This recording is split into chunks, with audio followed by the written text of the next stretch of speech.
كموت صرفت نفسي إذا أنا صحفتنا تمال 4 لكاتيت مش 10 فرعان باجي حزان نجزاء تخد اللقوان بين أسلزنا برت تيبع الباجي عرفتوا تسوي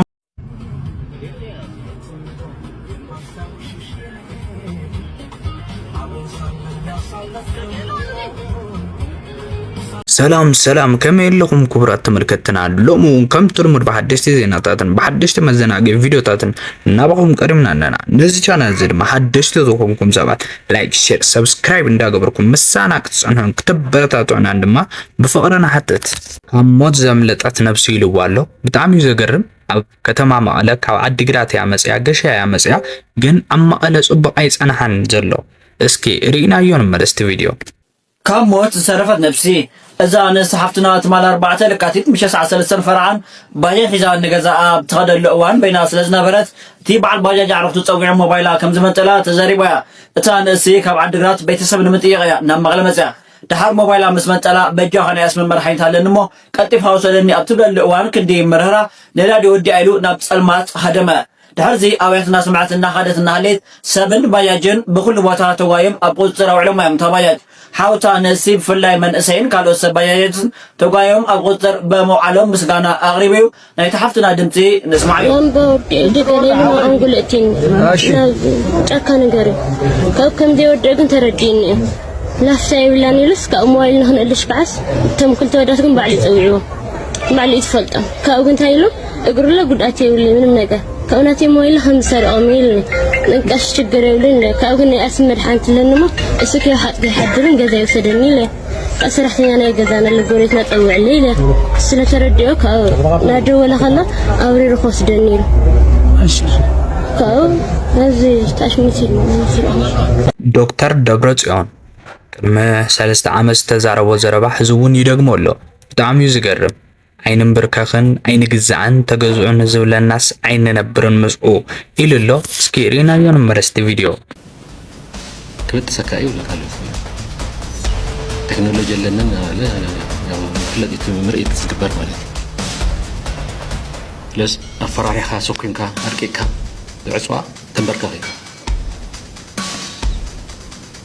تنبركا ما ينقل شلون يكون من قدي تنبركا هي تدخل مالختي تنبركا هي نقل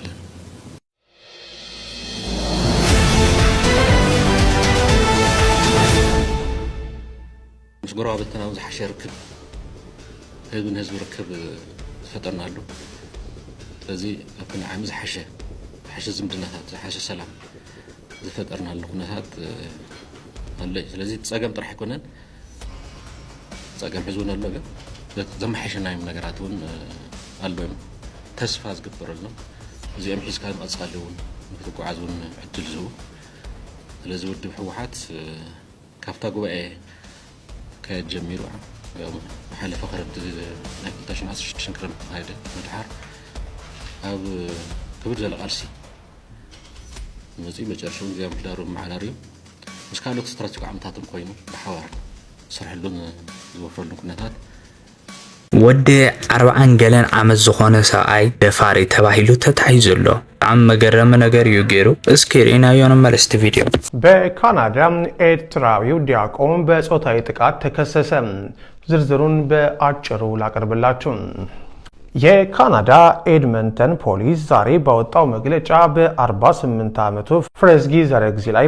የጾታዊ ጥቃትና በጾታዊ ግንኙነት ውስጥ ጣልቃ የመግባት ክስ መስረቱን አስታወቀ። ፖሊስ ዛሬ ባወጣው መግለጫ ድርጊቱ የተፈጸመው በኖቬምበር ወር 2025 መሆኑን ጠቅሶ በወቅቱም ተጠርጣሪው በ121 አቬኑና በ103 ስትሪት መካከል ላይ በሚገኝ አንድ ቤተ ክርስቲያን ውስጥ በዲያቆንነት ያገለግል እንደነበር አስረድቷል። ፍሬዝጊ ላይ የክስ የተመሰረተበት ዲሴምበር 12 ቀን 2025 እንደሆነ የጠቀሰው ፖሊስ ያኔ ታስሮ በዋስ መለቀቁንም አስታውቋል። ትናንት ደግሞ በተጠቀሱት ወንጀሎች በፍርድ ቤት መደበኛ ክስ የተመሰረተበት መሆኑን ገልጿል። ፖሊስ እንዳለው በዚህ ዲያቆን ተመሳሳይ ድርጊት የተፈጸመባቸው ሌሎች ተጎጂዎችም ሊኖሩ ይችላሉ የሚል ጥርጣሬ ተፈጥሯል። በመሆኑም በዲያቆኑ ጥቃት የተፈጸመባቸው ወይንም በልጆቻቸው ላይም ይህ ጥቃት የተፈጸመባቸው ሰዎች ካሉ ለፖሊስ ጥቆማ እንዲሰጡ ጥሪውን አቅርቧል። ኬሪያ ኢብራሂም አቀደም ዝነበረቶ ናይ ትግራይ በዓል ስልጣን ያኔራ እዚ ግን አበይ ከም ዘላኳ አይፍለጥ እንዲሁ ሕጂ ዘመሐላለፈቶ ሓደ ዘረባ አሎ እርሱ እስከ ሪና ይንመረስ በትግራይ አስቸኳይ ጊዜ አዋጅ ታወጅ ሻዕቢያ በመላው ትግራይ ገብቷል ሲሉ የቀድሞ የፌዴሬሽን ምክር ቤት አፈ ጉባኤ ወይዘሮ ኬሪያ ኢብራሂም ተናግረዋል። ዛሬ ባደረጉት ቃለ ምልልስ ለህዝብ ሲባል የጦርነት በሮች ሁሉ መዘጋት አለባቸው፣ ለዚህ ደግሞ በሀገር ውስጥም ሆነ በውጭ የሚገኙ የክልሉ ተወላጆች ጥረት ማድረግ ይገባቸዋል ብለዋል። ኬሪያ ወጋሃታ ከተሰኘው ሚዲያ ጋር ባደረጉት ቃለ ምልልስ የትግራይ ተወላጆች አሰላለፋችንን አስተካክለን ከፌዴራል መንግስት ጎን በመቆም ህዝባችንን ከችግር ማላቀቅ አለብንም ብለዋል። እዚ ሁሉ ሰራዊት ናበይ ከም ዝኾነ እኳ ተዘይተፈለጠ መብዛሕቱ ሰብ ድማ ዝብሎ ዘሎ ናብ ትግራይ እንታይ ከም ዘሎ እኳ ዝፍለጥ ኮይኑ ምስ ኤርትራ ዘሎ ነገራት ብጣዕሚ እዩ ዝገርም። ሪናዮ ንመለስ ክልተ ቪድዮ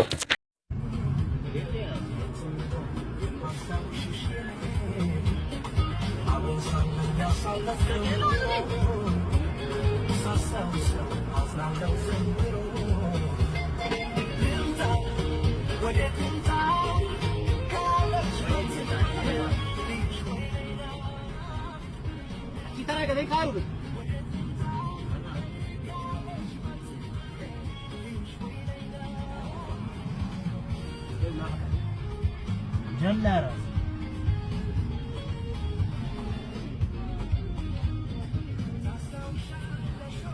فيديو ولا مشغله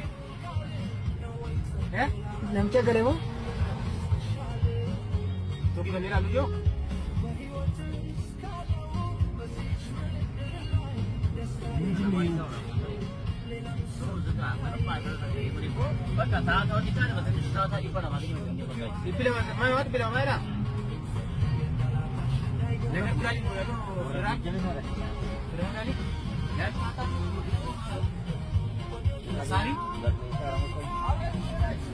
Kolonel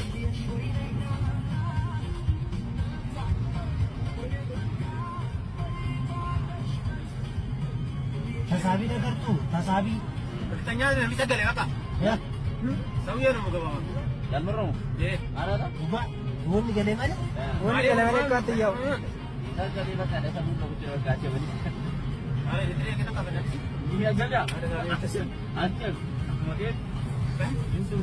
ታሳቢ ሙሉ ታርጋን ከበ